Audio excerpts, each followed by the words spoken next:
Kings, राजाओं की तरह परमेश्वर हमें देखता है। तो हालेलुया। आओ आज के वचन में हम चलते हैं। सब जन अपनी बाइबल को खोलिए।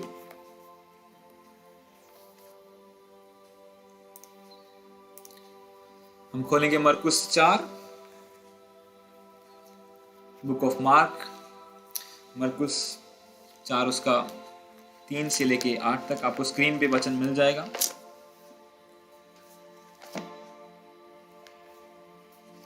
और इस वचन को आपने ध्यान से पढ़ना है, क्योंकि आपको कमेंट करना है। मैं आपसे पूछूंगा। मैं चाहता हूं कि सब लोग एक्टिव रहें, ऐसा नहीं कि एक बंदा बोलता रहे और सब सो जाएं। तो आपको एक्टिव रहना है।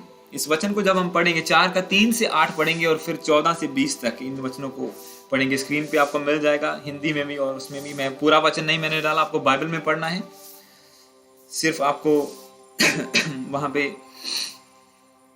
मिल जाएगा कौन सा वचन आपने खोलना है। तो आप खोलें इस वचन को, मरकुस 4 उसका 3 से लेके 8 तक मैं पढ़ूंगा। Mark 4 from 3 to 8। इसमें लिखा है, सुनो, एक बोने वाला बीज बोने निकला। बोते समय कुछ मार्ग के किनारे गिरा और पक्षियों ने आकर उसे चुग लिया। कुछ पथरीली भूमि पर गिरा, जहां उसको बहुत मिट्टी ना मिली और गहरी मिट्टी ना मिलने के कारण जल्द उग गया। और जब सूर्य निकला तो जल गया और जड़ ना पकड़ने के कारण सूख गया। कुछ झाड़ियों में गिरा और झाड़ियों ने बढ़कर उसे दबा दिया और वह फल ना लाया। परंतु कुछ अच्छी भूमि में गिरा और वह उगा और बढ़कर फलवंत हुआ, और कोई 30 गुना, कोई 60 गुना, कोई 100 गुना फल को लाया। हालेलुया। इसी के साथ हम 14 की 20 को, ये प्रभु ने क्लियर करके बताया अपने चेलों को कि इसका मतलब क्या है। ये बीज बीज बीज नहीं है कि वो खेत और बीज की बात नहीं है। यहां पे लिखा है कि बोने वाला वचन बोता है, यानी कि बीज क्या है, वचन है। हालेलुया। जो मार्ग के किनारे के हैं, जैसे कि जो मार्ग के किनारे गिरा, जो मार्ग के किनारे के हैं जहां वचन बोया जाता है, वे हैं कि जब उन्होंने सुना तो शैतान तुरंत आकर वचन को जो उसमें बोया गया था उठा ले जाता है। वैसे ही जो पथरीली भूमि पर बोए जाते हैं, ये वे हैं जो वचन को सुनकर तुरंत आनंद से ग्रहण करते हैं, परंतु अपने भीतर जड़ ना रखने के कारण वे थोड़े ही दिनों के लिए रहते हैं। इसके बाद जब वचन के कारण उन पर क्लेश या उपद्रव होता है तो वे तुरंत ठोकर खाते हैं। जो झाड़ियों में बोए गए वे ये हैं जिन्होंने वचन सुना और संसार की चिंता और धन का धोखा और अन्य वस्तुएं का लोभ उनमें समाकर वचन को दबा देता है और वह निष्फल हो जाता है। हालेलुया। 20 में लिखा, और जो अच्छी भूमि में बोए गए ये वे हैं जो वचन सुनकर ग्रहण करते हैं और फल लाते हैं, कोई 30 गुना, कोई 60 गुना, कोई 100 गुना। तो आपने देखा कि प्रभु यीशु मसीह ने कहा कि जब वचन प्रीच किया जाता है, किसी को सुनाया जाता है, तो वो अलग अलग लोगों को अलग अलग रिजल्ट देता है। वचन वही है। हालेलुया। वचन वही, जैसे यीशु मसीह के अंदर सामर्थ वही थी। कोई कोढ़ी शुद्ध हो गया, कोई कोढ़ी का कोढ़ी रह गया। किसी ने बिना स्पर्श लिए ही चिंगाई ले ली, किसी ने छूकर भी, ऊपर गिरकर भी कुछ नहीं ले पाया वो।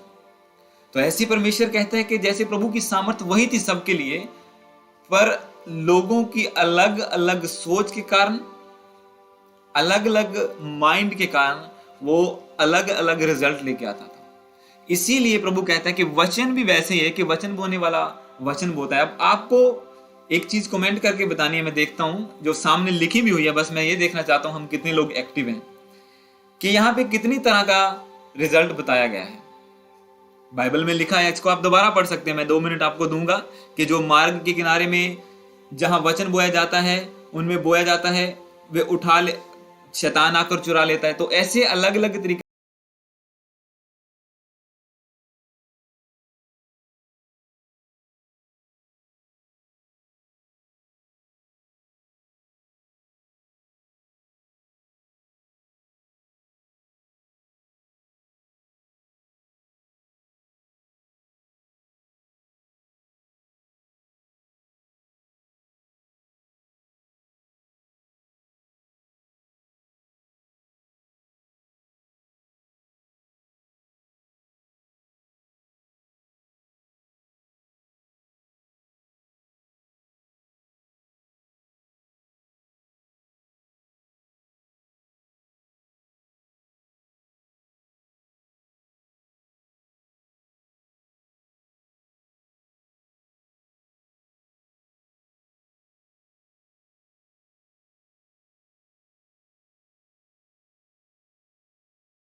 सुना है अंदर पर रिजल्ट नहीं लेके आ रहा।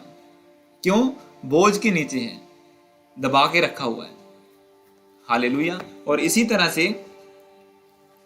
तरह से आगे जब हम देखते हैं, अब आपको जो असली बात मैं बताना चाहता हूं, मैं आपको बताना चाहता हूं, ये वचन 6 तरह का है, इसमें रिजल्ट 6 तरह का है। 3 आपने देख लिए। अब जो विश्वासी हैं, जो ये रिजल्ट लेके आने वाले, 20 में लिखा है, और जो अच्छी भूमि में बोए गए वे ये हैं जो वचन सुनकर ग्रहण करते हैं, कोई 30 गुना, कोई 60 गुना, कोई 100 गुना फल को लेके आता है। 3 जो रिजल्ट को नहीं लेके आते हैं, एक तो बिल्कुल नहीं लेके आता, दूसरा थोड़ा से दिन के लिए, फिर तीसरा थोड़ा सा आता है फिर दब जाता है, और उसके बाद 3 और हैं जो रिजल्ट लेके आते हैं पर अलग अलग लेवल का रिजल्ट। हालेलुया। 3 वो हैं, और ये एक कैटेगरी, जिसको हम एक कैटेगरी समझते हैं कि जो अच्छी भूमि में बोए गए वे वचन को ग्रहण करते हैं और फल लाते हैं। पर कितना फल लाते हैं? कितना फल लाते हैं? इसीलिए 3 कैटेगरीज अलग हैं। 3 विश्वासियों की कैटेगरीज हैं, जो चर्च भी जाना, टाइथ भी देना, वचन भी सुनना, बाइबल भी पढ़ना, रोजे भी रखना, सब काम करते हैं, पर फिर भी रिजल्ट अलग अलग है। इसीलिए मैंने आपको एक एग्जांपल दी थी कि यीशु मसीह के अंदर से सामर्थ तो सबके साथ जैसी एक निकलती थी, पर उसका रिजल्ट अलग था। क्या प्रभु ऐसा थोड़ी चाहता था कि एक अंधे की बस एक ही आंख खुले और बाकी की दूसरे की दोनों खुल जाएं? इसीलिए जब एक अंधे को प्रभु ने छुआ तो उसकी आंखें आधी खुली, उसके धुंधला दिखाई देने पड़ा, और उसने कहा प्रभु मुझे धुंधला दिखता है। प्रभु ने कहा फिर से छुआ, और फिर से वो दोबारा आंखें बंद करी, खोली और सही दिखने लगा। क्यों? प्रभु आपको परफेक्टली 100% देना चाहता है, जो भी देना चाहता है। हालेलुया। अपने फेथ के द्वारा आप 100% रिजल्ट को लेके आ सकते हैं। अब ये वचन आपको, हम इस पे मनन करेंगे कि जो विश्वासी हैं, जो फल लेके आने वाले हैं, कि हम कैसे 100 गुना फल को लेके आ सकते हैं। आज का वचन का टाइटल है कि ओबे द वर्ड ऑफ गॉड, परमेश्वर के वचन का पालन करो। Hallelujah. Obey the word of God, obey God's word, कि परमेश्वर के वचन का पालन करो। अब जितना आप मानेंगे उतना रिजल्ट आएगा। बाइबल में लिखा कि रिजल्ट लेके आने वाले भी हैं, कुछ हैं कि रिजल्ट नहीं लेके आते, वचन तो उनमें रहता ही नहीं है। दूसरे हैं थोड़े दिन के लिए रहा फिर जल गया, यानी कि बाहरी गर्मी, बाहरी इन चीजों के कारण जल गया। फिर कुछ हैं वो दब जाता है अंदर, संसार की चिंता, धन का लोभ दबा लेता है। तीसरे हैं जो रिजल्ट लेके आते हैं, पर वो तीसरे 3 तरह के हैं। हालेलुया। 3 वो और 3 वो, 6 टाइप का रिजल्ट है। आप देखो कि कितना फर्क है। मैंने भी ये वचन कितनी बार पढ़ा होगा, आपने भी पढ़ा होगा, अभी भी पढ़ा है, बट इसीलिए मैं आपको कहता हूं कि आत्मिक आंखें खोलकर बाइबल को पढ़ना है। हालेलुया। अब यहाँ पे जो इससे पहले 3 से लेके 8 तक हमने पढ़ा, उसमें कुछ लोगों ने तो यही सोचा होगा कि ये तो किसानों के लेवल की बात है भाई, ये तो बीज की बात कर रहा है, शायद किसानों को कुछ समझा रहा है प्रभु आज। पर जब अकेले में लेके गया वो चेलों को, तो उन्हें और भी खोल के बताया। वो कहता है कि इन लोगों के सामने गहरी बातें नहीं, पर तुम्हारे सामने प्रकट होती हैं। हालेलुया। कि बीज का मतलब वचन है, बोने वाला जो बोता है, और उसके बाद रिजल्ट लेके आने वाले ये लोग हैं। तो इस वचन को आगे लेके जाने के लिए मैं चाहूंगा आप खोलें उत्पत्ति 12 उसकी 10, आपको स्क्रीन पे मिल जाएगा। जेनेसिस चैप्टर 12,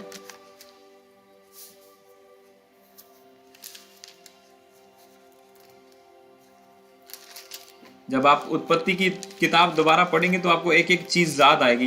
ये फुली मनन हो रहा है आपको, ये बाइबल रीडिंग भी हो रही है, रेवलेशंस भी मिल रही हैं, क्योंकि मैं कंप्लीट कर चुका हूं बुक ऑफ जेनेसिस को। पर अभी भी परमेश्वर जो अभी मैं मार्कुस पढ़ रहा था, तो उसमें से रिलेटेड चीजें मुझे उत्पत्ति से मिली, क्योंकि यही चीज होता है पैरेलल बाइबल पढ़ना।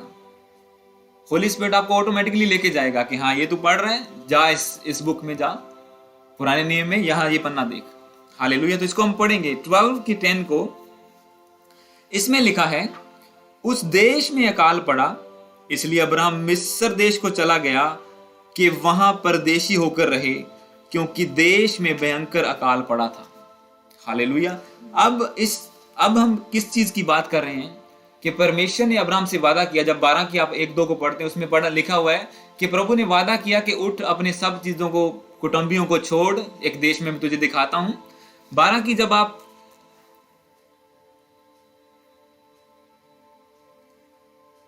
1 को पढ़ेंगे, उसमें लिखा है, यहोवा ने अब्राहम से कहा, अपने देश को और कुटुंबियों को और अपने पिता के घर को छोड़कर उस देश में चला जा जो मैं तुझे दिखाता हूं, और मैं तुझसे एक बड़ी जाति बनाऊंगा और तुझसे आशीष दूंगा और तेरा नाम महान करूंगा और तू आशीष का मूल होगा। प्रभु ने अब्राहम से कहा, यहोवा ने कहा कि इस देश को छोड़ और ऐसे देश में जा जहां पे मैं तुझे आशीष दूंगा, मल्टीप्लाई करूंगा, जिस देश में मैं तेरे नाम को ऊंचा करूंगा। अब अब्राहम निकला वहां से। इसको जब आप आगे पढ़ेंगे तो वहां पे लिखा है वो कनान देश में आ गए। थोड़ा आगे पढ़ेंगे तो कुछ वर्सेस को, मतलब जहां प्रभु उसके लेके जाना चाहता था वहां ले गया परमेश्वर उसको। आज तक हमें ये लगता रहा कि वो पहुंचा ही नहीं जी, पर नहीं, यहाँ पे क्लियरली लिखा हुआ है कि वे कनान देश में आ गए। 5वीं जब आप पढ़ते हैं, इसमें लिखा हुआ कि वे सब कुछ छोड़ा, सब कुछ लेकर कनान देश की ओर जाने को निकल चला और वे कनान देश में आ गए, वहां पे पहुंच गया। पर अब क्या हुआ कि परमेश्वर का प्रॉमिस था, प्रभु के मुंह से वचन निकला कि जा, इस देश में मैं तुझे आशीष दूंगा, मल्टीप्लाई करूंगा। आशीष यानी कि ब्लेसिंग का देश होगा तेरे लिए, वो जिसे लेटर ऑन प्रभु ने इजरायलियों को इजिप्ट से निकालने के टाइम कहा था कि वो दूध और शहद की नदियों का देश है, यानी कि अबंडेंस ब्लेसिंग का, बेस्ट प्रोडक्ट्स का देश है। हालेलुया। पर 10 को जब आप पढ़ते हैं, मैं दोबारा पढ़ूंगा 12 की 10 को, सब लोग पढ़े मेरे साथ। उस देश में अकाल पड़ा, इसलिए अब्राहम मिस्र को चला गया कि वहां परदेशी होकर रहे, क्योंकि देश में भयंकर अकाल पड़ा था। हालेलुया। आप सोचो, एक देश जो प्रभु ने प्रॉमिस किया है कि तू यहां पे जाएगा। आप इमेजिन करके देखो कि हम इंडिया से आए हैं, इतना कर्जा लेके, सब चीज, स्टूडेंट फीस, ये वो सब कुछ, और यहां पे आ गए, और यहां पे आके पता चले कि कंट्री ने रेजिडेंसी बंद कर दी है, कि अब के बाद कोई पीआर होगा ही नहीं, बस 1 साल पूरा करो और जाओ। कितना बड़ा हादसा, झटका है एक बंदे को। और इसी तरह से अब्राहम सब कुछ छोड़ के चला गया, पर जिस देश में प्रभु ने वादा किया था कि मैं तुझे ब्लेस करूंगा, और उस देश में भी अकाल पड़ गया। हालेलुया। और यहां तक, क्योंकि अब्राहम लेटर ऑन जब आगे जाता है तो फिर वो सिद्धता की ओर बढ़ता जाता है, 100% फ्रूटफुलनेस की ओर बढ़ता जाता है, और धीरे धीरे उसकी जिंदगी में चीजें ऐड होती जाती हैं। पर अगर हम यहां तक मनन करें इन 2 चैप्टर्स तक, तो मैं अब्राहम की लाइफ को जब मैं देख रहा था तो मैंने उसको 60% में रखा कि कोई 100 गुना, 60 गुना, 30 गुना फल को लेके आता है। 60% के मेजर में मैं उसको रखता हूं कि वो उतना फ्रूटफुल नहीं हुआ जितना प्रभु ने उससे वादा किया था। इस लेवल तक, इससे आगे की बात नहीं हम कर रहे कि उसको आशीष मिली, वो विश्वासियों का पिता कहलाता है, सब आशीष उसके थ्रू होके आती हैं, वो एक अगले लेवल की बात है। जब इसके बाद वो बड़ा, उसने 100% रिजल्ट लेके आया, परमेश्वर के वचन को सुना। रीजन क्या था मैं आपको बताता हूं, मैंने क्यों बोला आपको ओबे गॉड्स वर्ड। जब वो घर से निकला तो परमेश्वर ने कहा कि इस देश में तुझे दिखाता हूं, अपने घर और कुटुंबियों को छोड़कर। वही जो हमने वचन मनन किया था कि लूत को लेके निकला वो। मतलब क्या किया, प्रभु के वचन को माना, वचन अंदर आया, पर चिंता ने उसे दबा लिया। मेरे पति जिदा की बनूंगा मगर बेचारा कल्ला है, इसका बाप तो ऑलरेडी मर चुका है, मैं इसको अकेला क्यों छोड़ के जाऊं। चिंता ने दबा लिया उसको, पूरा रिजल्ट नहीं लेके आया, आधा दब गया, पर फिर भी कुछ रिजल्ट लेके आया कि उठ के चल पड़ा। वो सामान छोड़ा, सब चीजें लेके चल पड़ा। प्रभु के वचन को माना, पर पार्शियली माना, आधा आधा करके माना। कि प्रभु ने कहा था सब कुटुंबियों को छोड़ के तेरे साथ तेरा बंदा नहीं जाना चाहिए कोई तेरे घर का। क्योंकि मैंने कल रात आपको बताया था कि परमेश्वर आपको सेपरेशन में लेके जाता है। जब उसने एक बड़ी कॉलिंग आपके ऊपर रखी हो, वो आपको सेपरेशन में लेके जाएगा। इसी तरह से अब्राहम का टाइम था सेपरेट होने का, ताकि प्रभु उसको वो दे सके जो प्रभु चाहता है उसको देना, ना कि वो खुद चाहता है मुझे चाहिए। वो तो एक बच्चा चाहता था, पर प्रभु उसको मल्टीट्यूड देना चाहता था, नेशंस देना चाहता था। हालेलुया। एक सोच है इंसान की और परमेश्वर के सोचों में, प्लान्स में। इसीलिए कहता है, प्रभु का वचन कहता है कि तुम्हारे और मेरे प्लान्स में दिन और रात का फर्क है, जमीन आसमान का फर्क है। तुम्हारी योजनाएं मेरी योजनाएं नहीं है। तुम एक बच्चा चाहते हो, मैं तुम्हें नेशंस देना चाहता हूं। तुम एक जॉब चाहते हो, मैं तुम्हें मल्टी बिजनेस देना चाहता हूं। हालेलुया। पर हम क्योंकि आत्मिक आंखों के बंद होने के कारण हम उन वचनों को समझ नहीं पाते जो प्रभु का वचन कहता है, जो बाइबल कहती है, या जो परमेश्वर के दास प्रोफेसी करते हैं, या प्रभु पवित्र आत्मा से हमें प्रेयर करते हैं, हमें डायरेक्ट मिलता है कि अभी तुमने ये काम करना है। जैसे मैंने आपको एक टेस्टिमनी शेयर की कल रात कि मेरा सोने का टाइम था रात के 1 बजे और मेरे को होली स्पिरिट कह रहे हैं कि बाइबल पढ़। एंड इट्स हार्ड, आपको बंदे की आंखों में नींद भरी होती है और बाइबल पढ़ना, दिन दोपहर को नींद आ जाती कई बार बाइबल पढ़ते। हालेलुया। और जब लेकिन बाइबल पढ़ी 2 घंटे पता नहीं कहाँ गए, और उसके बाद भी मैं जबरदस्ती सोया कि नहीं फिर मैं बहुत ज्यादा लेट हो जाऊंगा सुबह उठते हुए। और अद्भुत रेवलेशन प्रभु ने दी जो आगे आप सुनने वाले हैं आने वाले दिनों में। हालेलुया। सब नहीं मिलेगी, कुछ पोर्शन उसका मैं आपको बताऊंगा। और इसीलिए जब आप ओबे करते हैं, अब जितना इसने ओबे किया, आप सोच के देखो, ब्लेसिंग के देश में अकाल पड़ रहा है और बंदा दूसरे देश में जा रहा है। हालेलुया। जो परमेश्वर ने वादा किया मुंह से बोल के कि हाँ मैं इस देश को तुझे दिखाता हूं, वहां पे जा और वहां पे मैं तुझे आशीषित करूंगा, मल्टीप्लाई करूंगा, और उस देश में अकाल पड़ गया। कितनी बड़ी एक ट्रेजेडी एक बंदे के साथ कि मैं तो अपना सब कुछ छोड़ के निकला था, पर फिर भी, और उससे आगे क्या, मिस्र को जा रहा है। और इसी तरह से इसको मैं इसके आगे जब हम पढ़ेंगे, मैं आपको अब चाहता हूं कि आप खोलें जेनेसिस 26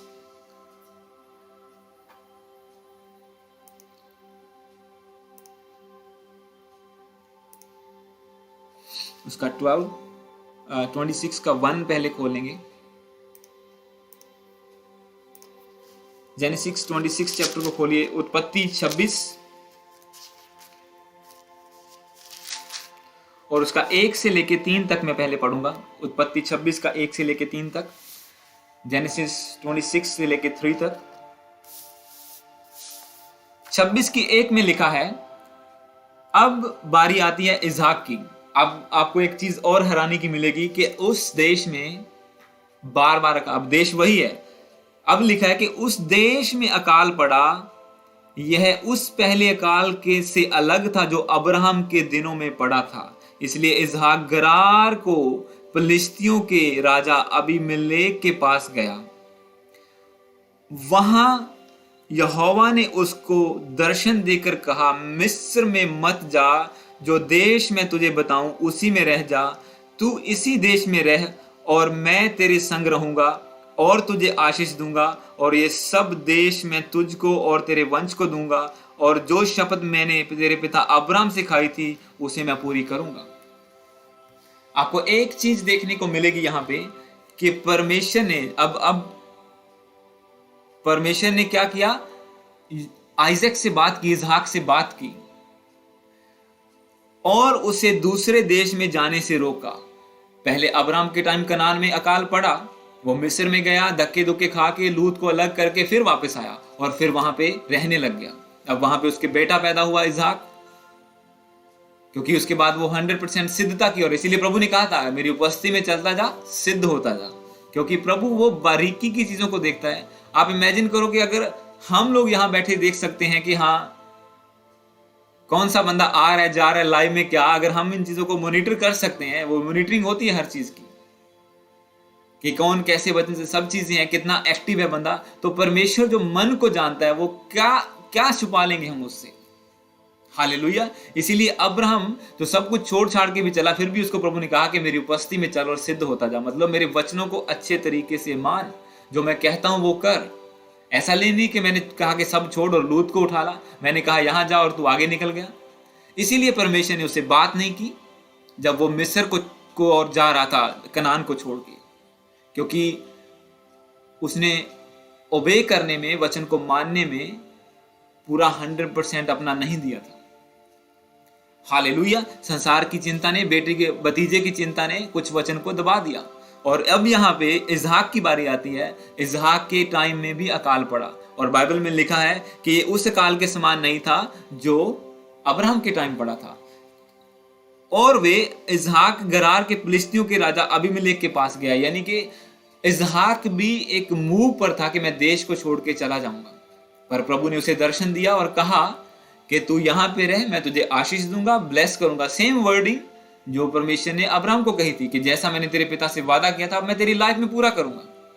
और उसका रीजन ये था कि इसहाक परमेश्वर के वचन को, आप फोकस पॉइंट क्या है इसहाक की लाइफ का, कि वो वचन को मनन करने के लिए खेत में जाता था, वो मैदान में वचन को मनन करने के लिए जाता था, कि वो वचन को पढ़ता था, मानता था। उसने अपनी शादी के लिए वेट की, उसने वेट की कि हाँ जो मेरे बाप ने कहा है अपने दास है कि वही मेरे लिए लड़की ढूंढ के लेके आएगी तब मैं शादी करूंगा। उसने नहीं सोचा कि पता नहीं मिलेगी या नहीं मिलेगी या कैसी होगी, मैं यहाँ पे एक लड़की ढूंढ के शादी कर लेता हूँ। नो, उसने वेट किया क्योंकि वो परमेश्वर के वचन पर मनन करता था हर रोज, डेली, और वचन को मानता था। फिर उसकी पत्नी बांझ थी, 20 साल तक कोई बेटा नहीं हुआ उसके। उसने नहीं प्लान किया कि चलो मैं दूसरी शादी कर लेता हूं, जैसा कि वो कर सकता था, जैसा कि अब्राहम ने गलती की अपनी बीवी की बात मानकर। मैंने इसीलिए बोल रहा था कि संसार की चिंता, कि अब वाइफ क्या सोचेगी, वाइफ बोल रही है तो करना पड़ेगा। और वाइफ की बात मानकर दूसरी दासी के साथ एक संतान पैदा की, पर परमेश्वर ने इनकार किया कि नहीं, ये मेरी संतान, ये मेरे प्रॉमिस चाइल्ड नहीं है। और यहाँ पे इसहाक ने, क्योंकि वो वचन पर मनन करने वाला था, ओबे करने वाला था, उसने वो कदम नहीं लिए जो गलत थे, उसके पिता ने लिए थे। हालेलुया। वो परमेश्वर के आज्ञाओं पर चलता था अब्राहम, और ये भी चला, पर ये ज्यादा फेथफुलनेस के साथ, ज्यादा ओबीडियंस के साथ चला, ज्यादा आज्ञाकारी दिखाता हुआ चला। शादी के लिए वेट किया, बच्चे के लिए 20 साल वेट किया, बट उसने दूसरी शादी नहीं की, वो कर सकता था। हालेलुया। इसी तरह से परमेश्वर ने उसे जुड़वा बच्चों के साथ भी ब्लेस किया फिर बाद में। और बहुत सी चीजें, अगर आप इसहाक की लाइफ को रीड करो, क्योंकि हम काफी चैप्टर आगे आए, 12 से सीधा 26 पर आए, बीच में बहुत कुछ है, बहुत कुछ अगर आप इसको पढ़े तो।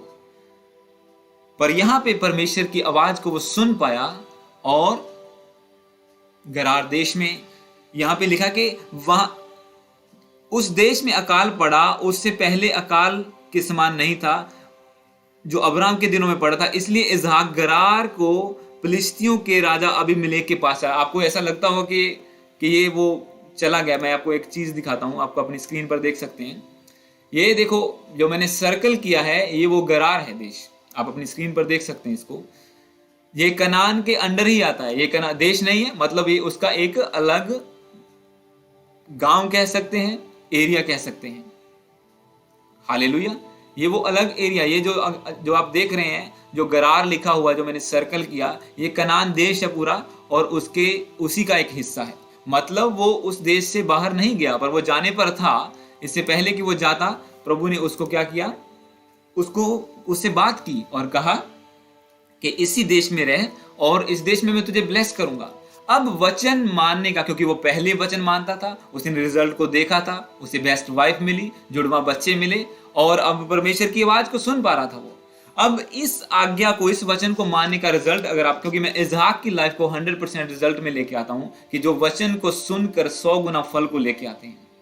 आप लिख भी सकते हैं, क्योंकि अब्राहम को मैंने 60 गुना में कैटेगराइज किया, जो अकॉर्डिंग टू जो स्टडी जो होली स्पिरिट ने मुझे रेवलेशन दी, और इसहाक की लाइफ को 100% में। रीजन मैं आपको बताता हूं, आगे आइए, आपको पढ़ना अभी 26 का 12, जेनेसिस 26 उसके 12 को अगर आप पढ़ें, उत्पत्ति 26 का 12, इसमें लिखा हुआ है, फिर इसहाक ने उस देश में जोता बोया और उसी वर्ष में 100 गुना फल पाया, और यहोवा ने उसको आशीष दी। किस देश में? कनान में। कब? जब अकाल पड़ा था। हालेलुया। क्या ऐसा हो सकता है? ऐसा हो सकता है अगर आप वचन पर चलने वाले हैं। परमेश्वर आपको आशीष दे सकता है,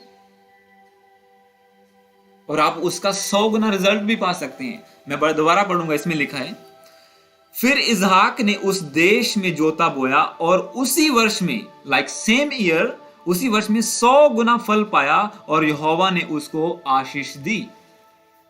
क्यों? छोड़ के नहीं गया। इजिप्ट चला जाता, बाप की तरह धक्के धुक्के खा के वो देश से निकाल देते, जैसे अब्राहम को निकाला था कि भाई अपना सब कुछ उठा और चला जा, तेरी वजह से हमारे देश पर प्रॉब्लम आ रही है, यहोवा का कोप भड़क रहा है। क्योंकि उनकी कोख बंद हो गई थी लेडीज की, और ऐसा बहुत सारी प्रॉब्लम, तो उन्होंने निकाल दिया देश से। और अब जब इसहाक जा रहा है, आइजैक जा रहा है देश से बाहर, तो प्रभु की आवाज को सुन पाया। क्यों? पहले उसने 100% ओबीडियंस दिखाई। जो छोटे टेस्ट आए थे उसमें ओबीडियंस, अब बड़ा टेस्ट आ गया कि सारा देश ही अकाल में डूब गया जी, अब क्या होगा, कहां से अनाज लेंगे, चलो दूसरे देश में। पर उसने मनन किया। क्या लिखा बाइबल में कि इसहाक वचन पर मनन करने के लिए हर रोज मैदान में जाता था। क्या मनन करता था वो? कहां पे गलत नहीं होना है, कहां पे मेरे बाप ने गलती की थी मुझे नहीं करनी है, कौन से मूर्ति पूजा के चक्रों में वो पड़े, मुझे नहीं पड़ना है, मुझे इन चीजों से बाहर निकलना है। क्योंकि नीति वचन जब आप पढ़ते हैं उसमें लिखा कि दूसरों की गलतियों से सीखना है तुम्हें। हालेलुया। कि जो बुद्धिमान बंदा है वो दूसरे की, दुष्ट की गलती से सीखता है कि वो उसको अपनी लाइफ में नहीं लेके आनी वो गलती। अब अब्राहम ने जो गलतियां की इसहाक को वो पता था, इसीलिए वो वचन पर मनन कर, इसीलिए उसको 75 इयर्स वेट नहीं करनी पड़ी बेबी के लिए, 20 साल तक वेट कर, क्योंकि वो वचन को पहले मान रहा था। और यहां पे भी उसने वचन को माना कि प्रभु ने कहा कि यहीं पे रुक जा, मैं तुझे यहां आशीष दूंगा। वो क्वेश्चन कर सकता था कहां पे आशीष मिलेगी, पानी नहीं है, अकाल पड़ा हुआ है, अनाज नहीं है, कुछ नहीं है, सब लोग मर रहे हैं, मुझे यहां से आशीष कहां मिलेगी? पर बाइबल में क्लियरली लिखा है कि उसने 100 गुना फल को, जितने बीज बोए थे, जितनी फसल होती थी उतना बीज बोने थे, उतनी ही फसल हुई, और उसने 100 गुना फल को पाया।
फिर वहां से भागा, सारा परिवार बिखर गया। क्योंकि शुरू से क्या थी, पार्शियलिटी थी, माँ याकूब से प्यार करती थी, बाप उससे करता था। और अभी आगे क्या था, अभी वहां से भागा, मामा के पास गया। मामा के पास गया तो जिस लड़की से, उसकी लड़की से शादी करनी थी, उसके लिए 7 साल मजदूरी की, वो नहीं मिली, उसने दूसरी की शादी कर दी, धोखे से, धोखा मिला। फिर मजदूरी की, फिर दूसरी की शादी की, दूसरी लड़की से शादी हुई, फिर मजदूरी की 7 साल बकरियों के लिए, अपनी प्रॉपर्टी बनाने के लिए भागा फिरता रहा। और वहां से फिर भागा, मैं अपने देश को जाऊंगा, सामने भाई लड़ने के लिए आ रहा है। और वो फिर वहां से सेपरेट हुए, फिर वह रहने लगे। अगर आप इस वचन को पढ़ो एक कंटिन्यूस में, आपको पता चलेगा। फिर एसाव वहां से भाग गया। अब उसके बेटों पर यही रीजन था, उसके बेटों पर क्या रिजल्ट आना था। अब आप देखो वो क्या सिखाता अपने बेटों को, क्योंकि परमेश्वर ने उसको ऑलरेडी आशीष देनी थी। मैं देखता हूं अगर मुझे वो, जब आपने पहले वचन को पढ़ा 26 को, मैं आपके लिए पढ़ दूंगा, आपको निकालने की जरूरत नहीं है। तब यहोवा ने उससे कहा, तेरे घर में 2 जातियां होंगी, तेरी कोख से निकलते समय 2 राज्य अलग अलग होंगे। एक राज्य, क्योंकि जब प्रेग्नेंट थी उसकी इसहाक की वाइफ याकूब और एसाव के साथ, तो प्रभु ने ऑलरेडी प्रोफेसाई कर दिया था कि इससे 2 जातियां बनेंगी। हालेलुया। एक राज्य के लोग दूसरे से अधिक सामर्थ्य होंगे, बड़ा बेटा छोटे के अधीन रहेगा। परमेश्वर ने प्रोफेसाई कर दिया था कि बड़ा बेटा छोटे के अधीन रहेगा, यानी कि याकूब को राज्य मिलेगा। पर उसने धोखे से लेने की कोशिश की। आप सोचो क्या परमेश्वर का वचन पूरा हुआ? नहीं। प्रभु ने प्रोफेसाई किया। जब आप 26 को, उसमें लिखा है 26 से पहले 25 में, कि जब उसकी पत्नी 20 साल के बाद प्रेग्नेंट हुई, तो वो आपस में उसके पेट में लड़ रहे थे, तो प्रभु यहोवा की ओर से प्रोफेसी हुई कि तेरी कोख में 2 जातियां हैं, बड़ा बेटा छोटे के अधीन रहेगा, यानी कि एसाव याकूब के अधीन रहेगा, बड़ा वो था। और पर उसने धोखे से वो चीज लेने की कोशिश की जो उसको ऑलरेडी परमेश्वर ने दे देनी थी। अब उसी की वजह से उसको सारी उम्र भागना पड़ा। अब बेटे क्या सीखते?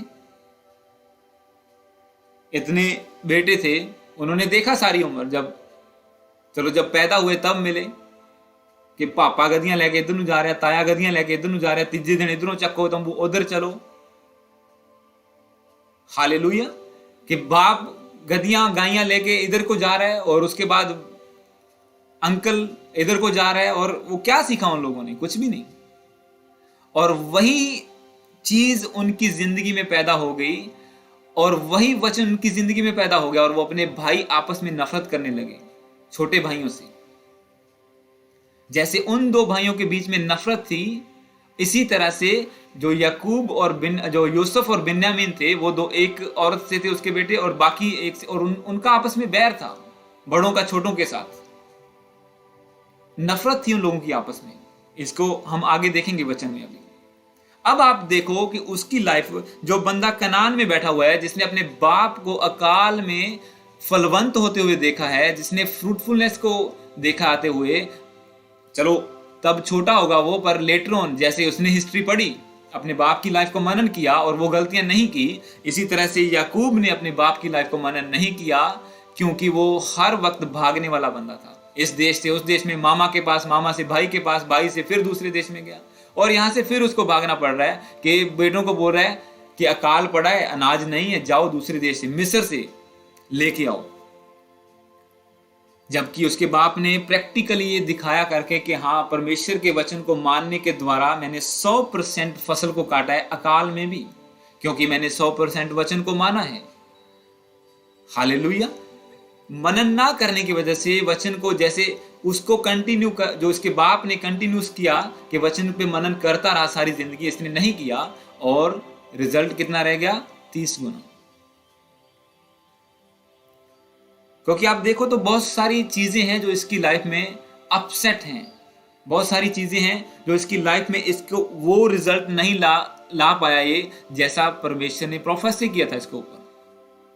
किसकी वजह से? वचन को ओबे ना करने की वजह से, उस पर 100% मन ना लगाने की वजह से। जितना माना उतना परमेश्वर देता गया इसको। प्रोफेसी हुई थी बड़ा होगा, बड़ा भी हो गया। मामा ने धोखा किया था, प्रभु को याद किया, क्योंकि इसने क्या कहा था कि परमेश्वर जो मुझे तू बरकत दे मैं तुझे दशमांश चढ़ाऊंगा, और उसके बदले में परमेश्वर ने इसको ब्लेसिंग दी और ये इतना बढ़ गया कि अपने मामा की बकरी उनसे सबसे अमीर हो गया। जब अपने भाई से मिलने आ रहा था बहुत सारी हजारों की गिनती में उसको दे दी, फिर भी इसके पास बहुत था। क्यों? टाइथ का वचन इसने पूरा किया था। हालेलुया, कि प्रभु मैं तुझे टाइथ दूंगा अगर तू मुझे ब्लेस करेगा मेरे आने जाने में। और प्रभु ने उसे ब्लेस किया और वो मल्टीप्लाई होता गया। ये उसके मन का एक परमेश्वर का वचन मानने वाली बात थी। और इसी तरह से आगे बढ़ते बढ़ते इस टाइम पर पहुंच गया कि हाँ अब उनके देश में अकाल पड़ा, फिर नहीं पता क्या करे। अब मिस्र देश में सुना कि वहां उस देश में है, पता भी नहीं है कि नहीं है, सुना है, और वहां पे अपने बेटों को भेज रहा है कि जाओ अनाज लेके आओ, जबकि वो वहां पे रिजल्ट लेके आ सकता था अगर वचन पे चलने वाला होता तो। अब मैं चाहता हूं कि आप अगले वचन को निकालें, इसी का 41 का, इसके पीछे आइए 41 और उसका 50,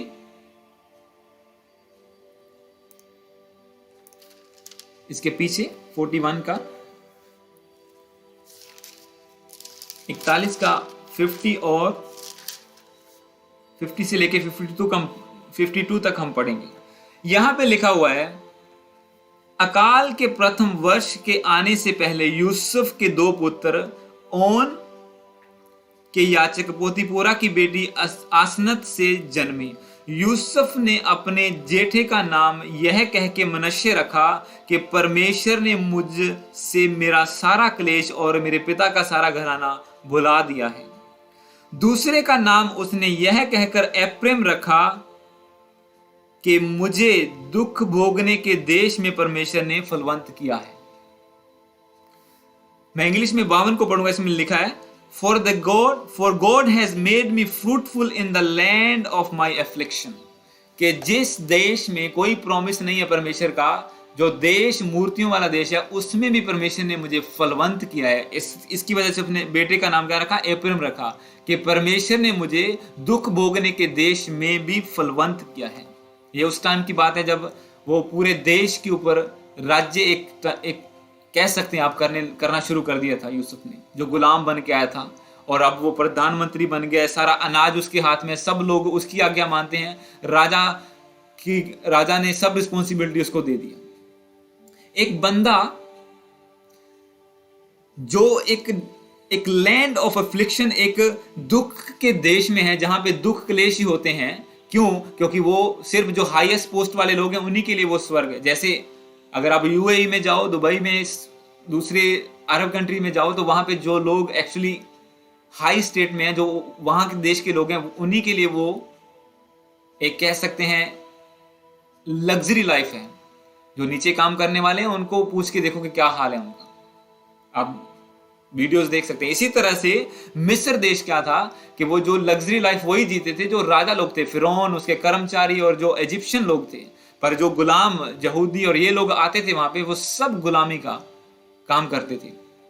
और यूसुफ भी गुलाम बन के आया था, पर वो फलवंत हुआ। उसने क्लियरली बोला कि 52 को पढ़ेंगे, दूसरे का नाम उसने यह कहकर एप्रैम रखा कि मुझे दुख भोगने के देश में परमेश्वर ने फलवंत किया है। जो देश डिजाइन किया गया था दुख भोगने के लिए दूसरी जातियों के लिए, वहां पे भी दूसरी जाति वाला बंदा आके एक पोचे वाले लगाने से एक प्रधानमंत्री बन गया, सारे देश को कंट्रोल कर रहा है। क्यों? क्योंकि वो परमेश्वर के वचन को मानने वाला था। हालेलुया। और एक बंदा प्रॉमिस लैंड में होते हुए भी, याकूब, दूसरे देश में भागकर अनाज लेने जा रहा है। क्यों? क्योंकि वचन को तोड़ा, धोखा किया शुरू से और धोखा खाया, और अब परमेश्वर भी साथ आवाज नहीं सुन रहा, परमेश्वर की आवाज भी आनी बंद होगी। हालेलुया। और इसहाक की लाइफ में आप देखो तो वो 100% रिजल्ट लेके आया, सेम सिचुएशन, सेम देश में, सेम चीजों के साथ। और यहां पे इसकी लाइफ में रिजल्ट नहीं है वो वाला। कमी कहां पर है? वचन के मनन में। वो वचन के मनन करने वाला बंदा था। और यहां पे इन लोगों में से मैं क्या बताता हूं आपको, क्यों सेपरेशन। यूसुफ, अब परमेश्वर ने अपना वादा तो पूरा करना था, मैं ब्लेस करूंगा, और प्रभु ने कहा था कि चौथी जनरेशन फिर से आएगी कनान में। अब यूसुफ के पास गए अनाज लेने के लिए, आप स्टोरी को जानते हैं, वहां पे गए और फिर वहां पे सारे लोग शिफ्ट हो गए। वहां पे इजरायली 70 जन शिफ्ट हुए थे, जो जितने भी इनके जनरेशन थी याकूब की, अब्राहम इसहाक याकूब की जनरेशन थी, टोटल 70 प्राणी थे। और वो यूसुफ को मिला के जब वहां पे शिफ्ट हो गए लोग, यूसुफ पहले वहां पर था, उसकी पत्नी थी, 2 बेटे थे, और बाकी 66 लोग शिफ्ट हुए यहां से, और टोटल मिला के 70 थे, जो बाद में परमेश्वर ने लाखों की गिनती में छुड़ाए। वो अलग एक टॉपिक है। पर यहां पे अगर आप देखो तो वो यूसुफ को परमेश्वर ने डिजाइन किया था ब्लेसिंग बनने के लिए, दूसरों के लिए। यूसुफ का वचन मानने की वजह से प्रभु ने उसको अलग कर लिया। अब उसकी लाइफ में दुख तो आए, तकलीफें आई, पर वो वहां पहुंचा जहां परमेश्वर उसे पहुंचाना चाहता था। अब याकूब को परमेश्वर ने वादा किया था कि जो देश मैंने, हर एक को प्रभु ने वादा किया, पहले जो प्रॉमिस उसने अब्राहम को किया वो इसहाक को किया कि इस देश में बसा रहे, मैं तुझे आशीष दूंगा। याकूब को किया कि इस देश में बसा रहे, मैं तुझे आशीष दूंगा, मल्टीप्लाई करूंगा। पर उसे भागना पड़ा देश छोड़ के, और वो इजिप्ट में वहीं पे मरा, वो जाके वहीं पे उसकी डेथ हुई। उसको बाद में रोपने के लिए या दफन करने के लिए अपने देश में कनान में वापस लेके आए वो लोग, क्योंकि उसकी कब्र वहां पे थी। तो ऐसा कुछ था। पर अब अगर आप यूसुफ की लाइफ को मन करो तो वो भी 100% रिजल्ट लेके आया। क्यों? आपने कल के वचन में सुना, वो वचन को मानने वाला, वो कहता मैं परमेश्वर का अपराधी क्यों बनूं, क्यों पाप करूं। इसीलिए वो एक गुलाम से एक प्रेसिडेंट बना, एक अथोराइज्ड पर्सन बना, वचन को मानने की वजह से। उसने नहीं कहा कि परमेश्वर ने मुझे क्या दिया, मेरे भाइयों ने तो मुझे खड्डे में गिरा दिया था, परमेश्वर कहां था तब, मुझे बेच दिया गया तब परमेश्वर कहां था, मुझे जेल में डाल दिया गया तब परमेश्वर कहां था। पर नहीं, प्रभु आपको शायद जो चीज आप चाहते हैं, आपने देखा वो ना दे, पर साइड बाय साइड वो आपको साइंस देता रहेगा कि मैं साथ हूं, मैं साथ हूं। यूसुफ को मरने नहीं दिया। उसके भाइयों ने विचार किया था कि इन्हें मार डालते हैं, प्लान बना लिया था, पर नहीं मरा। क्यों? परमेश्वर साथ था। बेच दिया गया, पोतीकर के घर में आया, परमेश्वर साथ था, फलवंत हुआ, घर का अधिकारी बना, परमेश्वर साथ था, जेल में अधिकारी बना, परमेश्वर साथ था, देश का अधिकारी बन गया, क्योंकि उसने वचन को नहीं तोड़ा। 100% मनन किया, वचन को माना, और 100% रिजल्ट लेके आया वो। प्रभु ने उसको जो दिखाया था कि तेरे सामने सब झुकेंगे, वो झुके। 100% रिजल्ट। हालेलुया।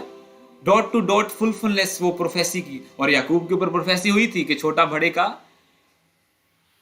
के ऊपर होगा, यानी कि बड़ा छोटे का अधीन भर रहेगा। पर वो अपने भाई से डरता था जब आया कि कहीं मुझे मार ना डाले।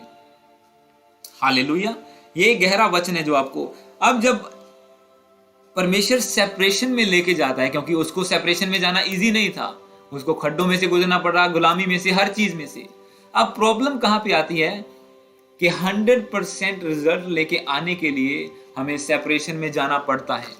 हमें परमेश्वर अलगताई में लेके जाएगा, क्योंकि हम वहां पे रिजल्ट नहीं ला सकते जहां पे हम मूर्तियों से गिरे हों, जहां पे हम वही चीजों से गिरे हों, वही दारू पीने वाले दोस्तों के बीच बैठ के हम 100% रिजल्ट नहीं ला सकते। इसीलिए प्रभु हमें अलग करता है। उसने अब्राहम को बोला अपने देश को छोड़ और चला जा, क्योंकि मैं तुझे ब्लेस करना चाहता हूं। इसहाक को बोला मैं तुझे ब्लेस करना चाहता हूं। इसीलिए वो निकल जाता था अलग मनन करने के लिए। ऐसा नहीं कि शाम को जुआ खेलने वालों के पास बैठ गया, वो निकल जाता था खेतों में मनन करने के लिए। याकूब ने नहीं माना, वो घुला मिला रहा, इधर गया उधर गया, इधर गया, नहीं पूरा हुआ।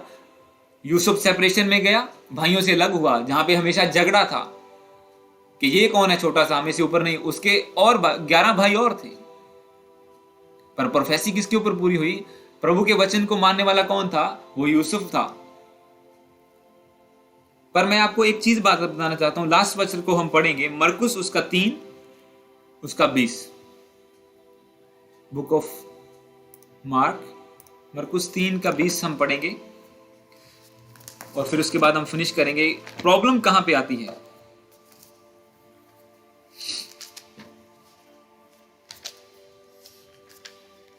मार्क 3:20।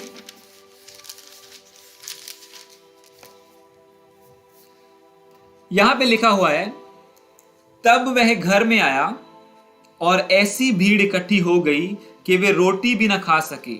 जब उसके कुटुंबियों ने यह सुना कि वे उसे पकड़ने के लिए निकले, क्योंकि वे कहते थे कि उसका चित्त ठिकाने नहीं है। मैं इंग्लिश में 21 को पढ़ूंगा। इसमें लिखा, and when his family heard they went out to seize him, for they were saying he is out of mind.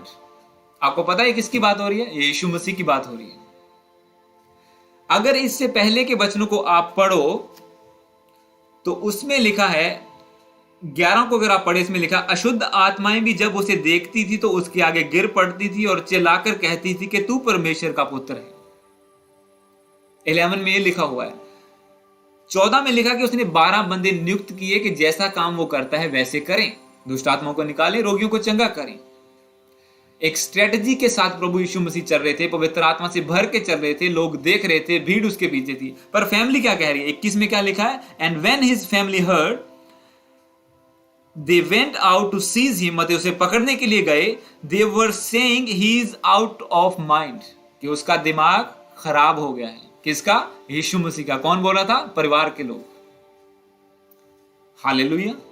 इसीलिए परमेश्वर अलगताई में लेके जाना चाहता है आपको। जब सेपरेशन में 100% रिजल्ट प्रभु चाहते हैं आपकी लाइफ से, और आपको भी 100% देना चाहता है जो प्रॉमिस किया है, जैसे यूसुफ को दिया, जैसे इसाक को दिया, जैसे बाकियों को भी दिया। आप देख सकते हैं बहुत से लोग हैं परमेश्वर के, इस वचन को जब आप पढ़ते हैं। पर प्रॉब्लम कहां पे आती है कि हम वो चीज नहीं छोड़ना चाहते जो प्रभु कहता है कि तुम छोड़ोगे तो तुम्हें मिलेगी। डोंट वरी, तुम्हें घर बार छोड़ना पड़े, त्यागना पड़े, त्याग दो, क्योंकि जो तुम मेरे लिए छोड़ोगे मैं तुम्हें डबल करके, ट्रिपल करके, 100 गुना करके दूंगा। और जो तुम मुझे छोड़कर पाना चाहोगे, मैं मेरे लिए तुम उसको खो दोगे। परमेश्वर के वचन को छोड़कर याकूब ने पत्नी पानी चाहिए, याकूब ने पदवी पानी चाहिए, डेजिग्नेशन, कि मैं बड़ा हो जाऊं, पर वो उसे नहीं मिला। कहां पे लिखा है कि एसाव याकूब के नीचे था? वो तो उससे डर के भाग गया। अगर उसे वाकई में मिल गई थी वो डेजिग्नेशन, उसके मुंह से भी हो गया था कि हाँ, आज से मेरा पहलौठा पद तेरा, कि तू बड़ा है इस घर में, फिर भी वो नहीं हुआ। उसने बाप से आशीष भी ले ली थी कि हाँ, सब पहलौठे की आशीष तुझे मिले, फिर भी नहीं हुआ, क्योंकि वो डर के भागा। फिर वो डर के क्यों भागा अगर वो बड़ा हो गया था? हालेलुया। जब सब कुछ प्राप्त करके वापस मिलने आ रहा है भाई से, फिर भी गिड़गिड़ा रहा है, उसके नीचे झुका कि मैं तेरा दास हूं।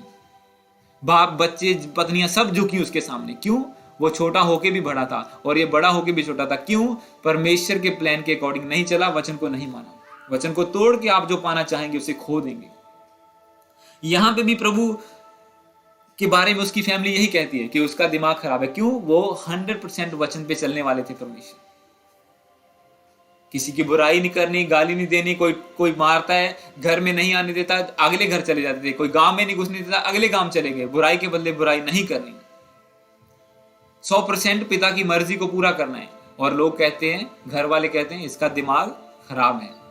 दुष्ट आत्माएं कहती हैं ये परमेश्वर का पुत्र मसीह है। लोग कहते हैं तू मसीह है, हम तुझे छुएंगे, हम चंगे हो जाएंगे। फैमिली क्या कह रही है? नहीं, ही इज आउट ऑफ माइंड।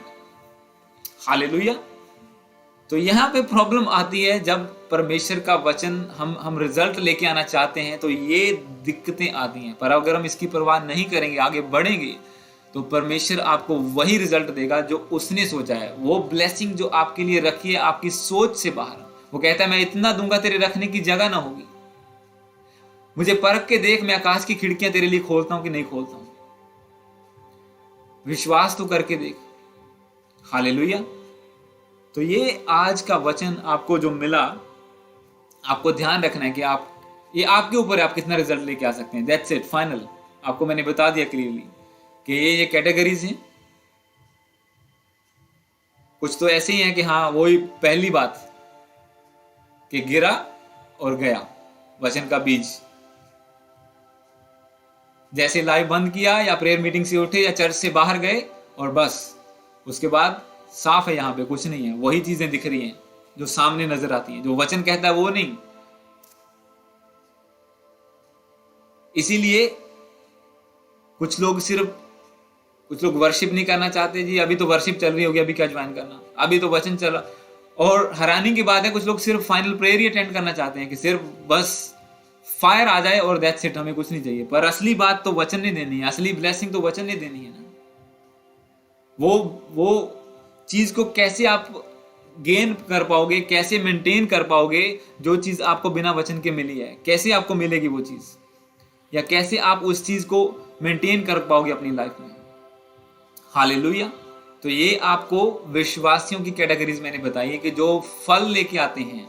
वो दूसरे 3 को तो छोड़ दो, कुछ तो वो 3 की कैटेगरी में भी आते हैं, पर जो रिजल्ट लेके आने वाले हैं उनकी बात अगर हम बात करें तो क्या फर्क नहीं है कि एक बंदा चर्च में उस टाइम आता है जब वचन सुनने का टाइम आता है। चलो अभी तो वर्शिप चल रही होगी, कोई बात नहीं, अभी ठहर के चलेंगे, चलो आधा घंटा लांग लें दो वर्शिप, इतना जल्दी जाके करना। और एक बंदा सुबह आके पहले तैयारी करता है, रिहर्सल करता है, सब कुर्सियां लगाते हैं। क्या फर्क नहीं है उसमें? क्या प्रभु देखता नहीं है? क्या प्रभु उसके अकॉर्डिंग रिजल्ट नहीं देगा क्या? हालेलुया। तो इसी तरह से हमें वचन को देखना है कि वचन क्या कहता है, और अगर हम रिजल्ट देखना चाहते हैं तो ये हमारे ऊपर है। कितना मानेंगे? 30% मानेंगे, 30% रिजल्ट आ जाएगा। इतने बड़े नबी, इतने बड़े, जहां से शुरुआत हुई इजरायली हिस्ट्री की, आप उनकी बात कर रहे हैं, अब्राहम, इसहाक, याकूब की बात कर रहे हैं, कि जिनको परमेश्वर भी कहता है कि मैं अब्राहम, इसहाक और याकूब का परमेश्वर हूं। उनकी लाइफ को भी अगर आप मनन करो तो आपको बहुत सी चीजें सीखने को मिलेंगी। क्योंकि तो परमेश्वर कहता है कि मैं इंसान नहीं, मैं परमेश्वर हूं, जो मैंने बोल दिया वो पूरा होगा। उन्होंने बोला था कि मैं तेरी जनरेशन को ब्लेस करूंगा, तो प्रभु ने किया। चाहे उन्होंने वचन आधा माना, पूरा माना, कितना माना, ब्लेसिंग आती रही उनकी लाइफ में। इसी तरह से जब आप प्रभु यीशु मसीह में आते हैं, ब्लेसिंग आपको मिलती रहेगी, पर कुछ अबंडेंस, कुछ हाईएस्ट लेवल का तब मिलेगा जब आप वचन पर खरे उतरेंगे। तो इसीलिए अब्राहम को लंबी वेट करनी पड़ी, क्योंकि प्रभु कहता है चलता जा और सिद्ध होता जा, सिद्ध होता जा, सिद्ध होता जा। कई बार उसको दूत मिले और वो उन्होंने बोला भी कि हाँ ब्लेसिंग आने वाली है, पर नहीं आई, अभी सिद्धता नहीं आई थी। फिर ब्लेसिंग आने वाली है, पर जब सब कुछ कर करके देख लिया कि कुछ फायदा नहीं है सब कुछ करने का, सीधे होके प्रभु के पीछे चलो। जब वो देगा देगा, नहीं देगा उसकी मर्जी है, वो हमारा परमेश्वर है। और जब वो सिद्ध हुआ तब वो ब्लेसिंग भी आई, जब कोई चांस नहीं था, वाइफ की प्रेगनेंसी का कोई चांस नहीं था, तब वो ब्लेसिंग आई। क्यों? सिद्धता तब आई थी, क्योंकि जो पैदा वचन से होनी है चीज, जो परमेश्वर की आज्ञा मानने से होनी है, वो चाहे 100% चांस हो तो भी पैदा नहीं होगी, और अगर चांस 0 है तो भी पैदा हो जाएगी। अनाज पैदा हुआ कि नहीं हुआ इसहाक की लाइफ में? अब्राहम की लाइफ में बेटा पैदा हुआ कि नहीं हुआ? क्यों? वचन के मानने की वजह से। चाहे 100% चांस हो, वो पैदा नहीं होगी चीज जब तक एक सिद्धता, एक अकॉर्डिंग टू परमेश्वर के स्टैंडर्ड हम नहीं है, जहां पे प्रभु हमें देखना चाहता है। और चाहे 0 चांस रह जाए, वो चीज पैदा हो जाएगी जब प्रभु के उस लेवल पर हम पहुंच जाएंगे जहां प्रभु हमें चाहता है कि इस लेवल पर आके मैं तुझे आशीष दूंगा। हालेलुया। तो गॉड ब्लेस यू। वचन गहरा था, बट आई बिलीव कि आपने इसको एंजॉय भी किया और मनन भी करेंगे कि कैसे